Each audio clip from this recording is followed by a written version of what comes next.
Good morning students. अब मैं आपको गद्य का जो तीसरा चैप्टर है भाषा और आधुनिकता, जिसे प्रोफेसर जी सुंदर रेड्डी जी ने लिखा है, वो समझाने जा रहे हैं। तो प्रस्तुत जो निबंध है, इस निबंध के माध्यम से लेखक ने भाषा में आधुनिकता लाने के संदर्भ में अपने विचारों को अभिव्यक्त किया है। उनका मानना है कि जो प्राचीन भाषा है वो नए सांदर्भिक उपलब्धियाँ, वैज्ञानिक उपलब्धियाँ उनको परिभाषित करने में अपर्याप्त है, तो आवश्यकता है भाषा के नवीनीकरण की।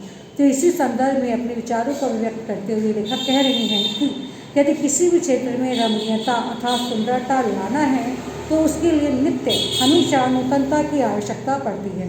भाव ये है कि अगर हम किसी भी क्षेत्र में सुंदरता का प्रदर्शन करना चाहते हैं, सुंदरता लाना चाहते हैं, तो उसके लिए हमेशा से हमें नवीनता की आवश्यकता होती है। इसी को दृष्टि में रखकर कवि माघ ने कहा भी है, शनि शनि यन्न वतामुपेति तदैव रूपम रम्यता, अर्थात जैसे जैसे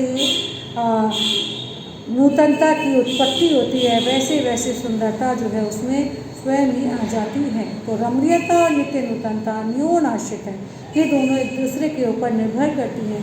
एक के अभाव में हम दूसरे की कल्पना भी नहीं कर सकते हैं।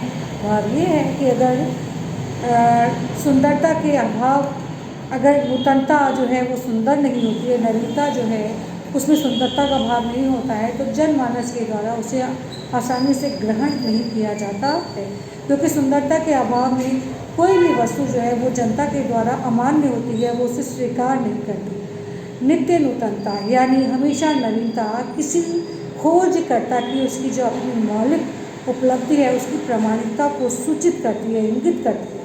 अगर किसी नई वस्तु में नूतनता का समावेश नहीं है तो फिर नूतनता की अनुपस्थिति में उसकी प्रामाणिकता जो है वो अनुपलब्ध सी जान पड़ती है। वस्तुतः जनता व समाज के द्वारा ऐसी भद्दी और आकर्षक नवीन वस्तुएं जो हैं वो स्वीकार्य नहीं होती।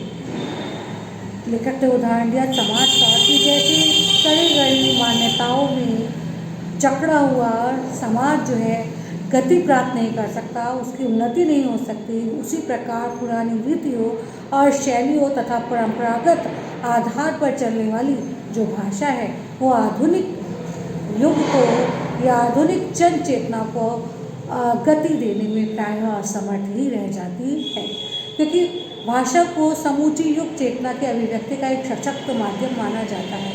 भाव ये है कि अगर हमें अपने हृदय के भावों को अभिव्यक्त करना है, अपने भावों को दूसरे तक पहुंचाना है, तो उसका एक ही उपाय है, वो है भाषा।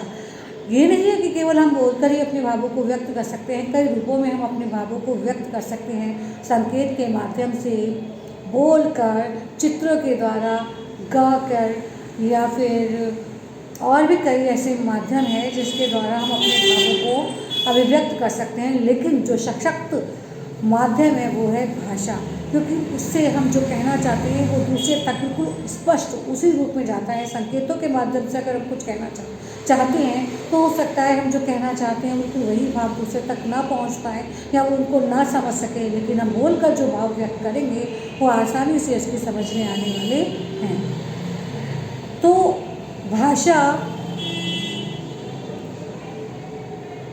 जो है चूँकि समूची युग चेतना की अभिव्यक्ति का एक सशक्त माध्यम है, उसकी ऐसी सशक्तता तभी प्राप्त की जा सकती है जब वो अपने अनुकूल मुहावरों को ग्रहण कर सके, क्योंकि मुहावरे जो हैं वो भाषा को रोचक बना देते हैं, सरस बना देते हैं। भाषा चूँकि सामाजिक भाव प्रकटीकरण यानी हृदय के भावों को अभिव्यक्त करने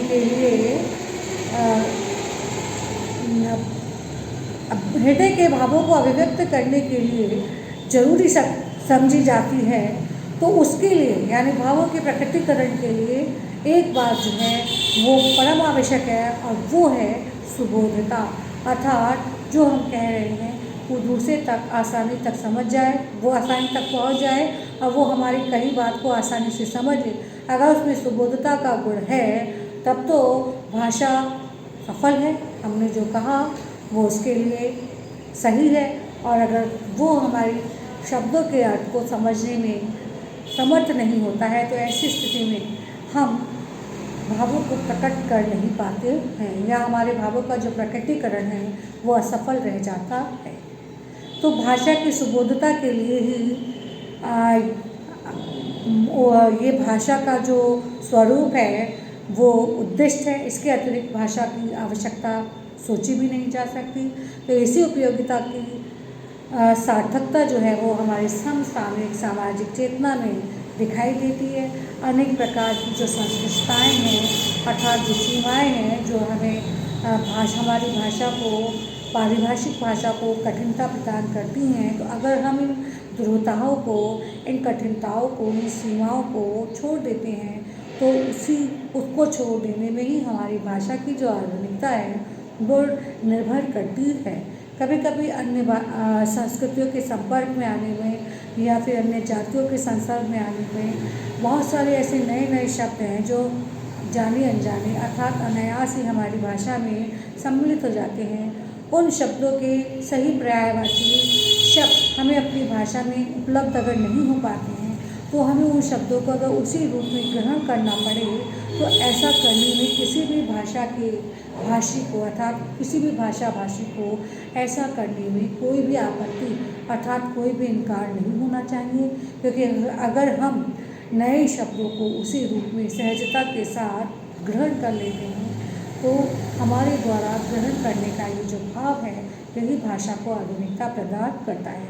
भाषा की सजीवता जो है इस नवीनता को पूरी तरीके से ग्रहण करने में अर्थात पूरी तरीके से आत्मसात करने में ही निर्भर करती है।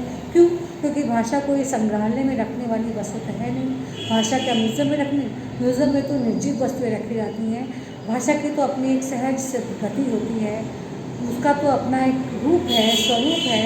तो इसीलिए ये तक कहते हैं कि भाषा कोई निर्जीव बेजान वस्तु तो है नहीं कि हम उसको इकट्ठा करके संग्रहालय में रख दें। भाषा तो एक सजीव है, उसकी एक अपनी चाल है, अपनी एक गति है। इसीलिए हमें भाषा में आधुनिकता लाने के लिए हमेशा नए शब्दों को ग्रहण कर लेना चाहिए, उसमें रद्दो बदल करने की आवश्यकता नहीं है।